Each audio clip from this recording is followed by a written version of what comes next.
악한 사람들과 속이는 자들은 더욱 악하여져서 속이기도 하고 속기도 하나니 그러나 너는 배우고 확신한 일에 거하라.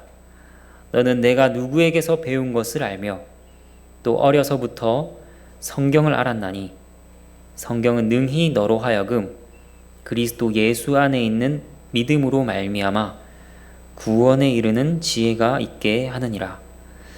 모든 성경은 하나님의 감동으로 된 것으로 교훈과 책망과 바르게 함과 의로 교육하기에 유익하니 이는 하나님의 사람으로 온전하게 하며 모든 선한 일을 행할 능력을 갖추게 하려 함이라. 하나님의 말씀입니다. 하나님께 감사합니다. 디모데후서는 바울 서신 중에 가장 마지막 편지입니다. 디모데후서를 보면 바울의 마지막 형편과 상황이 어떠한가를 엿볼 수 있습니다. 바울의 인생 마지막 상황은 그렇게 밝지 않았습니다. 그는 감옥에 있었습니다. 자유롭게 다닐 수가 없었습니다. 또 이전과 같이 열매가 풍성한 사역을 바라볼 수도 없었죠. 친구들은 그를 버리고 떠났습니다. 생애 마지막 때 그가 가지고 있었던 것이라고는 단지 겉옷 한 벌, 가죽 종이에 쓴 책 정도 밖이었습니다. 이런 상황이라면 외로움과 회의감, 슬픔과 낙심에 빠질 법하지 않습니까? 하지만 디모데후서를 읽어보면 그러한 마음은 전혀 찾아볼 수 없습니다. 오히려 확신에 차 있는 것을 확인할 수 있습니다. 바울은 여전히 복음으로 인해 고난받기를 부끄러워하지 않았습니다. 택함받은 자들을 위해 모든 것을 기꺼이 참을 수 있었죠. 그리고 바울은 주님의 신실하심을 확신했습니다. 과거에 자신을 죽음에서 건지신 분께서 죽음을 통해 그를 영원한 삶으로 건지실 것을 확신했습니다. 오늘 본문은 그러한 바울이 믿음 안에서 아들이 된 디모데에게 권면하는 내용 중의 일부입니다.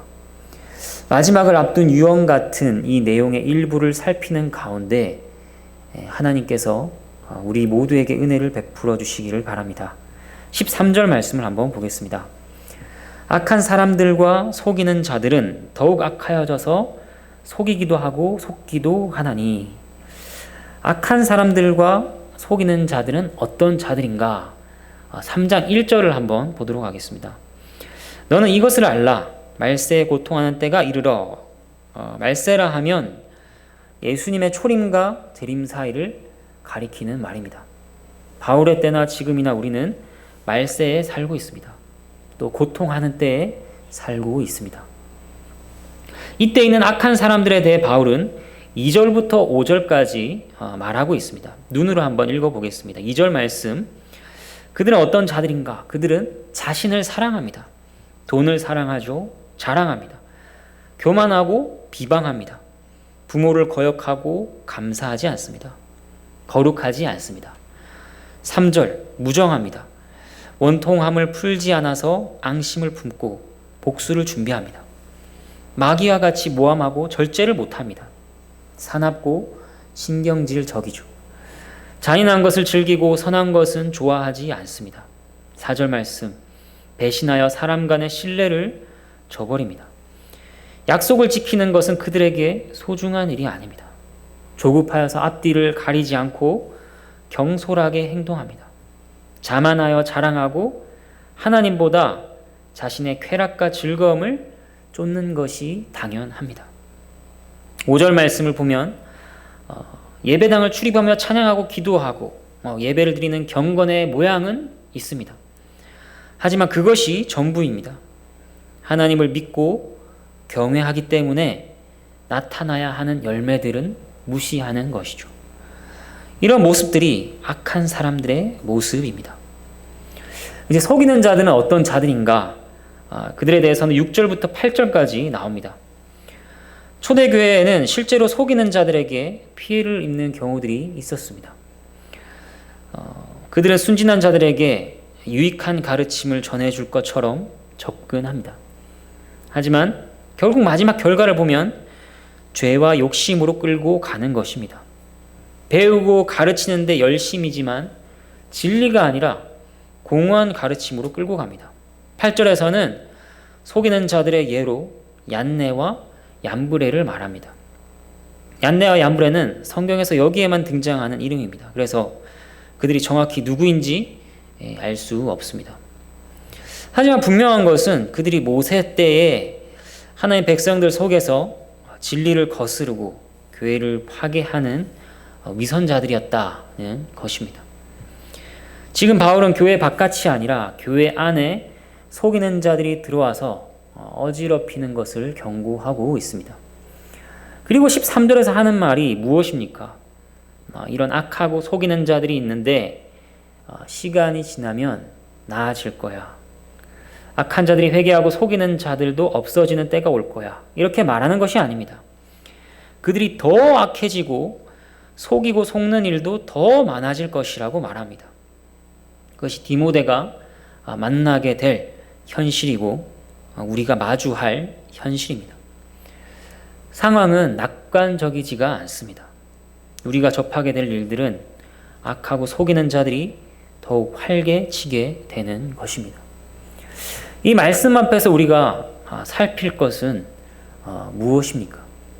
그래서 우리가 이러한 상황을 보느냐 아니면 그들 가운데 속해 있느냐 하는 것입니다.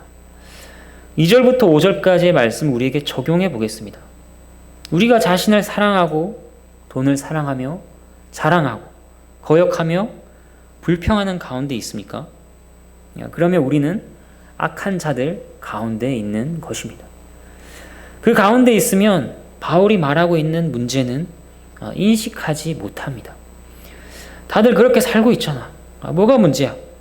내가 그렇게 잘못한 것인가? 합니다. 속고 속이는 것도 그렇습니다.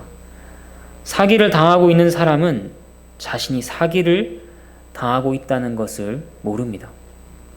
상황 안에 있으면 문제를 보지 못하는 것입니다.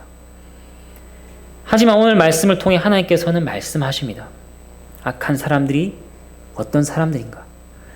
속이는 자들이 어떤 자들인가? 그들이 더욱 악해지고 더욱 속이는 때에 이런 일들에 대한 인식과 경계가 네 안에 있는가? 말씀하십니다. 말씀을 통해 우리는 이러한 일들 속에서 물러나와야 합니다. 우리가 그런 자들 가운데 속해 있는지 아니면 그 바깥에서 그것을 보는 자로 있는지 돌아봐야 합니다. 그 가운데서 나왔다면 우리가 앞으로 해야 하는 것은 무엇입니까? 14절입니다. 그러나 너는 배우고 확신한 일에 거하라. 너는 내가 누구에게서 배운 것을 알며. 악한 사람들, 속이는 자들을 보며 할 일은 무엇입니까? 바울은 배우고 확신한 일에 거하라고 합니다. 디모데는 선하고 참된 전통을 바울에게서 배웠습니다. 반면에 속이는 자들의 특징은 항상 새로운 이론과 교리로 유혹한다는 것입니다. 그래서 사람들이 솔깃합니다. 이런 해석과 내용은 전에는 들어본 적이 없어 놀라게 됩니다. 하지만 이단들이 그렇게 유혹하지 않습니까? 여러분, 새로운 성경 해석, 가려운 곳을 시원하게 긁어주는 성경 해석을 만나게 된다면 주의하시기 바랍니다. 그것이 무엇인지를 분별해야 합니다. 지금까지 자신이 몰랐을 뿐 이미 역사 속에서 전통적으로 내려오고 있는 해석과 내용인지 아니면 이전에도 전혀 없었던 새로운 것을 가져온 것인지 분별하시기 바랍니다. 기독교의 역사 전체와 전통적 내용을 부정하는 것이라면 그것은 속이는 자들의 이론입니다. 바울은 배우고 확신한 일에 거하라고 합니다. 여기서 거하라는 말은 계속 머물고 남아 있으라는 것입니다. 그들을 대적하여 싸우고 부흥회를 열고 고발을 하고 해라. 바울은 이렇게 말하지 않았습니다. 물론 여러 가지 대응을 할 수 있을 것입니다. 하지만 가장 먼저는 배우고 확신한 일에 거하는 것입니다. 물론 우리가 악하고 속인 일들을 보면 마음이 불안하고 조급해질 수 있습니다. 뭔가 액션을 취하고 어서 대응을 해야 할 것 같습니다. 하지만 말씀은 액션을 취할 것이 아니라 먼저 거하라, 머물러라고 하십니다. 사실 이 거하는 것이 어떤 다른 행동을 취하는 것보다 더 어려운 일입니다. 또 우리가 가장 잘 넘어지는 부분이라고 할 수 있죠. 자주 우리는 배우고 확신한 일에 이미 거하고 있다고 착각합니다. 이미 이 일은 충분하다고 생각합니다. 그리고 거하는 동안 문제가 더 커지면 어떻게 하나 염려합니다.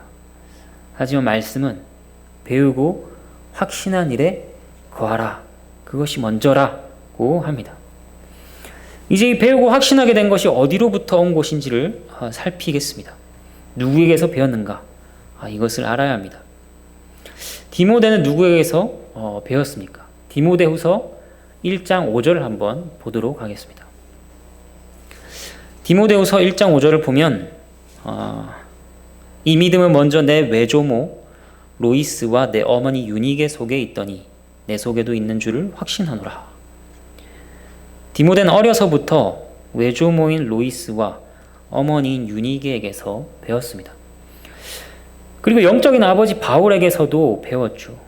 바울이 어떤 자인지에 대해서는 본문에 가까운 곳 3장 10절과 11절을 한번 보도록 하겠습니다. 속이는 자들과 대조되는 모습입니다. 바울은 디모데에게 가르침과 삶의 본을 보였습니다. 또 핍박과 고난의 본을 보였습니다. 10절과 11절의 근거에서 말하면 이런 것입니다. 디모데야, 넌 나를 부지런히 따라다녔기 때문에 내가 어떤 교훈을 전해왔는지, 내가 어떤 식으로 살아왔는지, 또 내 목적과 의도가 무엇이었는지 알지 않냐? 내가 어떤 믿음을 가르치고 고백해왔는지 알지 않냐? 또 내가 대적들을 얼마나 참고 약한 형제들을 얼마나 오래 참았는지 네가 옆에서 보지 않았느냐? 내가 친구든 원수든 모든 사람들에게 사랑을 보였다. 다른 사람들로부터 받는 핍박을 인내했다. 복음을 전하면서 어떤 박해들을 받고 어떤 고난을 받았는지 너는 잘 알고 있지. 하지만 나는 하나님께 건짐을 받았다.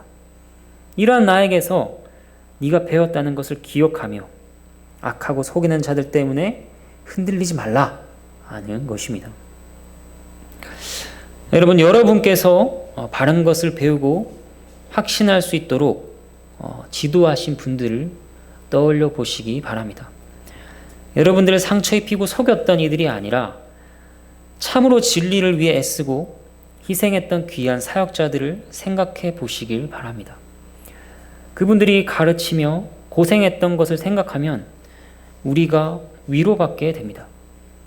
또 그분들이 어려운 상황에서도 어떻게 하나님 안에서 힘을 내며 위로 가운데 살았는지를 생각하면 우리도 힘을 얻고 위로받을 수 있는 것입니다. 지금 당장 떠오르는 분이 없으십니까? 괜찮습니다. 이분을 말씀드리겠습니다. 디모데에게 영적인 아버지며 선생인 바울은 누구의 본을 따른 것이냐? 그리스도입니다. 3장 10절과 11절 다시 보실까요? 교훈과 행실과 의향과 믿음과 오래 참음과 사랑과 인내와 박해와 건지심을 받은 본을 가장 먼저 보이신 분은 우리 주 예수 그리스도이십니다. 바울은 그분의 제자입니다. 그래서 우리는 바울을 보며 그 너머에 계시는 그리스도를 봅니다. 또 우리를 지도해준 수많은 사역자들을 보며 그 너머에 계시는 그리스도를 보는 것입니다. 우리가 누구에게서 배웠는가? 그리스도, 그분입니다. 그리고 성경은 또 말씀합니다. 고린도전서 2장 13절 말씀. 우리가 이것을 말하거니와 사람의 지혜가 가르친 말로 아니하고 오직 성령께서 가르치신 것으로 하니. 오직 성령께서 가르치신 것으로 하니. 바울이 가르친 것은 결국 성령께서 가르치신 것으로 한 것입니다. 그러니까 디모데를 가르치신 분이 누구인가? 성령 하나님이십니다. 또 요한복음 6장 45절 말씀, 아버지께 듣고 배운 사람마다 내게로 오느니라. 아버지께서 가르치셨기 때문에 우리가 예수 그리스도께 온 것입니다. 결국 우리가 배우고 확신한 일이 누구에게서 온 것입니까? 우리는 이 일이 성부, 성자, 성령에게서 온 것임을 떠올리며 하나님께 영광을 돌려야 하는 것입니다. 다음으로 또 우리는 무엇으로부터 배우고 확신하게 되었는가? 성경입니다. 15절 말씀 보겠습니다. 또 어려서부터 성경을 알았나니 성경은 능히 너로 하여금 그리스도 예수 안에 있는 믿음으로 말미암아 구원에 이르는 지혜가 있게 하느니라. 성경으로부터 배운 것이 아니라면 잘못입니다. 또 성경으로부터 확신하게 된 것이 아니라면 잘못입니다. 그리스도인의 기준은 성경이기 때문입니다. 다른 출처와 근거에서 배우고 확신한 것을 가지고 가르치는 자들이 속이는 자들입니다. 그러한 내용들은 모두 잘못입니다. 오직 성경만이 우리가 배우며 확신하는 일에 터전이 되어야 합니다. 15절에서는 특별히 성경의 목적을 알려줍니다. 성경의 목적이 무엇입니까? 구원에 이르는 지혜가 있게 하는 것입니다. 이 지혜는 성경을 떠나서는 가질 수가 없는 것입니다. 성경을 다른 목적을 가지고 배워서는 안 됩니다. 다른 지혜가 생기기를 바라며 읽어서도 안 됩니다. 처세에 대한 것이라든지 인문 교양이라든지 고고학 연구의 자료처럼 활용해서는 안 된다는 것입니다. 성경 전체는 하나님의 구원 계획을 전개합니다. 인간의 창조, 인간의 타락과 반역에도 불구하고 하나님께서 사랑하시고 구원하기로 약속하시고 그 약속을 이루어 가시는 역사를 알려줍니다. 그리고 그 약속의 성취가 누구이신가? 그리스도 예수입니다. 그가 바로 약속의 성취자이시며 구원에 이르게 하는 하나님의 지혜입니다. 그래서 전체 성경은 그리스도에게 초점을 맞춥니다. 구약은 다양한 방법으로 그리스도의 예표를 보여주고 그리스도를 예언하죠. 신약은 오신 그리스도의 인격과 사역의 충만한 영광을 보여줍니다. 또 다시 오실 그리스도, 그분께서 구원과 심판을 완성하실 것을 알려줍니다. 그분에 대한 믿음을 우리에게 이끌어내려고 성경은 계속해서 그분에 대해 말하는 것입니다. 그렇기 때문에 우리는 성경에서 다른 것이 아니라 구원에 이르는 지혜를 찾아야 하고 그 지혜를 그리스도 안에서 발견해야 합니다. 이 일은 한 번으로 끝나는 것이 아닙니다. 발견한 것을 확신하고 그것을 지속하는 것입니다. 계속 배우고 확신하고 배우고 확신하고 하는 것입니다. 16절 말씀입니다. 모든 성경은 하나님의 감동으로 된 것으로. 여기까지 보겠습니다. 성경이 왜 중요한가? 성경으로부터 배우고 확신한 것이 왜 확실한 것인가? 그것은 성경이 하나님의 감동으로 된 것이기 때문입니다. 모든 성경이 하나님의 감동으로 되었다고 합니다. 모든 성경이라는 말에 대해 살펴보겠습니다.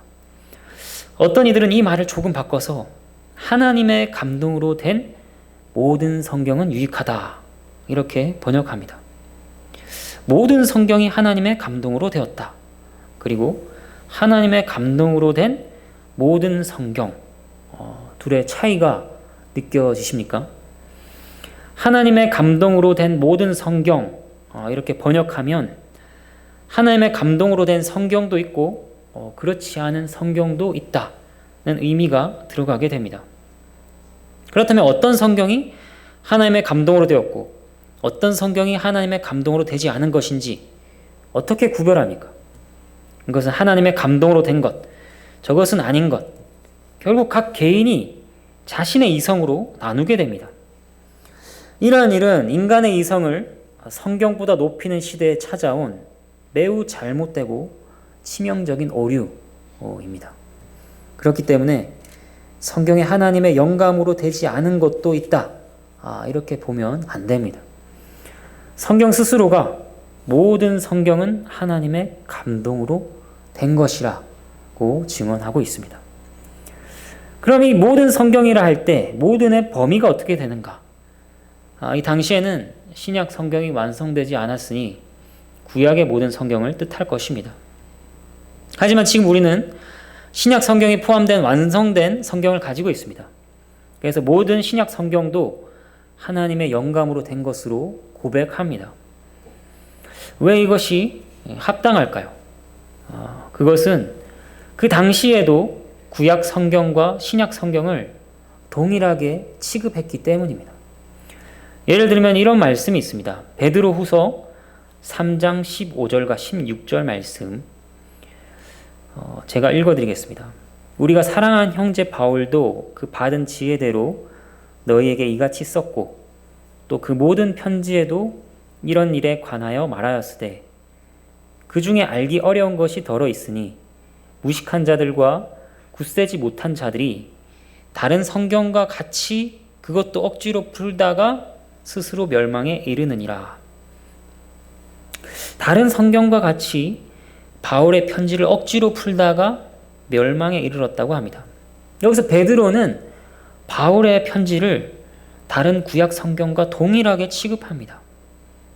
뿐만 아니라 신약 구석구석을 살펴보면 바울의 편지뿐 아니라 마태복음부터 요한계시록까지 모든 신약 성경이 그 당시에도 하나님의 감동으로 된 성경으로서의 권위를 가지고 있음을 우리가 찾을 수 있습니다. 그리고 모든 성경이 하나님 감동으로 되었다 할 때 우리는 모든 글자 하나하나가 하나님의 감동으로 되었다는 것을 믿습니다. 왜 그렇습니까? 성경 글자 하나하나를 성경이 중요하게 여기기 때문입니다. 예를 들면 이렇습니다. 갈라디아서 3장 16절 말씀 여럿을 가리켜 그 자손들이라 하지 아니하시고 오직 한 사람을 가리켜 내 자손이라 하셨으니 곧 그리스도라. 여기서 바울은 자손이라는 단어 하나가 복수가 아니라 단수라는 것을 밝히며 그리스도를 증언하고 있습니다. 바울뿐 아니라 다른 신약의 저자들과 예수님께서도 어떤 것을 설명하기 위해 하나의 단어나 문법을 근거로 사용하시는 장면을 볼 수 있습니다. 그러니까 단어 하나하나가 얼마나 중요하냐. 1.1핵조차도 하나님의 감동으로 된 것이다 하는 것을 우리는 확실하게 믿을 수 있는 것입니다. 이제 다음으로 살필 말은 감동으로 되었다 하는 것이 도대체 무슨 말이냐 하는 것입니다. 하나님의 감동으로 되었다고 하니 보통 이렇게 많이 생각합니다. 하나님께서 사람의 마음을 움직이셨다. 감명을 주셨다. 통찰을 주셨다. 그렇게 성경이 만들어진 것이라 생각합니다. 마치 예술가들이 영감을 받아서 작품을 만드는 것처럼 신령한 느낌이나 자극을 받아서 성경이 만들어진 것이라 이렇게 오해합니다. 하지만 이 단어를 직역하면 하나님께서 숨을 내쉬어 만들어졌다는 것입니다. 이 말은 하나님께서 성경이나 성경 저자들에게 숨을 불어넣으셨다는 것이 아닙니다. 우리가 말을 할 때 숨을 뱉으며 말을 하지 않습니까? 그것입니다.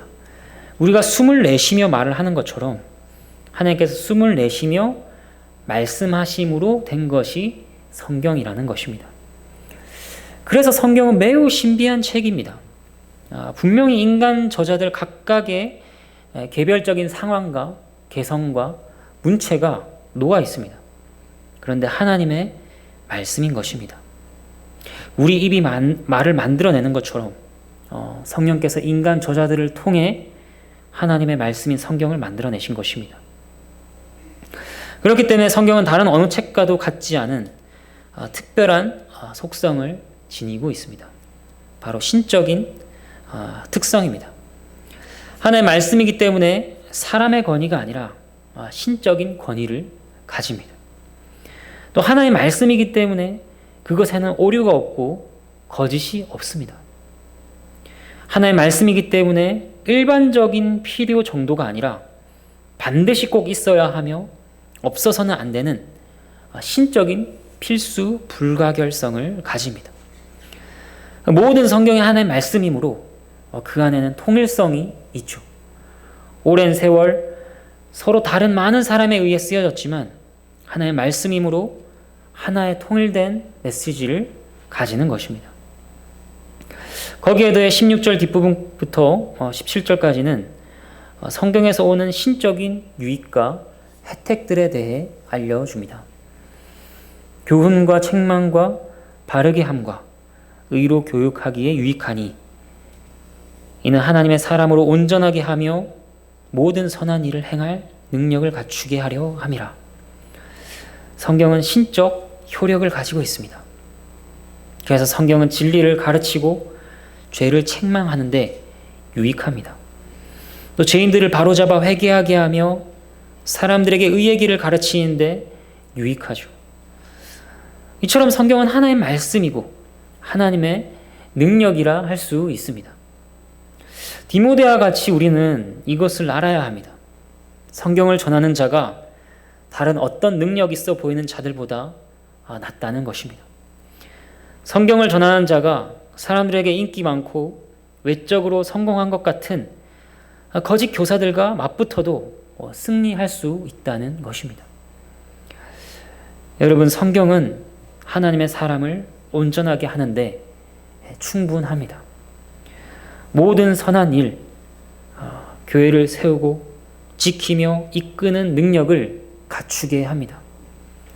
하나님의 사람이 가지고 있는 부르심과 소명이 무엇이든 모든 측면에서 두루 감당할 능력을 갖추게 합니다. 그렇기 때문에 바울은 디모데에게 배우고 확신한 일에 거하라, 하나의 말씀에 거하라고 하는 것입니다. 말씀을 정리하겠습니다. 오늘 말씀은 더 악하고 더 속고 속이는 이 시대 속에서 어떻게 해야 하는가를 말씀해 주었습니다. 바울이 디모데에게 말했던 하나님께서는 우리에게 동일하게 말씀하십니다. 확고하게 서라. 어떤 압력과 낙심이 너를 몰아붙여도 홀로 증인이 된다 해도 신경 쓰지 마라. 지금까지 나의 가르침을 따라왔다. 네가 믿게 된 것에 계속 거해라. 네 믿음의 성경적 증거를 보아라. 확인해라. 악한 시대라 할지라도 성경은 여전히 너를 온전하게 만들고 내가 해야 할 일을 행할 수 있도록 능력을 갖추게 할 수 있다. 하나님의 말씀이 너를 하나님의 사람으로 만들도록 해라. 그 말씀이 너를 성숙하게 할 것이다. 이렇게 말씀합니다. 어떤 목회자는 이런 말을 했습니다. 세상을 바꾸고 교회를 개혁하는 가장 빠른 길은 먼저 자신을 개혁하는 것이다. 맞는 말입니다. 여러분, 자신을 개혁하는 일은 하나님께로부터 온 하나의 말씀을 통해 배우고 확신한 일에 거할 때 일어납니다. 배우고 확신한 일에 거하지 않는다면 우리는 악한 사람들과 속이는 자들 사이에서 살아남을 수가 없습니다. 또 그들을 대적할 능력도 없습니다. 자신을 세우지도 못하고 형제 자매를 세우지도 못합니다. 예수님께서 말씀하셨습니다. 요한복음 15장 4절 5절 내 안에 거하라. 나도 너희 안에 거하리라. 가지가 포도나무에 붙어있지 아니하면 스스로 열매를 맺을 수 없음같이 너희도 내 안에 있지 아니하면 그러하리라. 나는 포도나무요 너희는 가지이라. 그가 내 안에 내가 그 안에 거하면 사람이 열매를 많이 맺나니 나를 떠나서는 너희가 아무것도 할 수 없음이라. 다른 어떤 일보다 주 예수께 거하는 것을 애쓸 때, 또 주의 말씀에서 배우고 확신한 일에 머무르는 것을 힘쓸 때 하나님께서는 우리를 붙드시고 지키시며 우리를 통해 주의 일을 이루실 것입니다. 함께 찬양하겠습니다.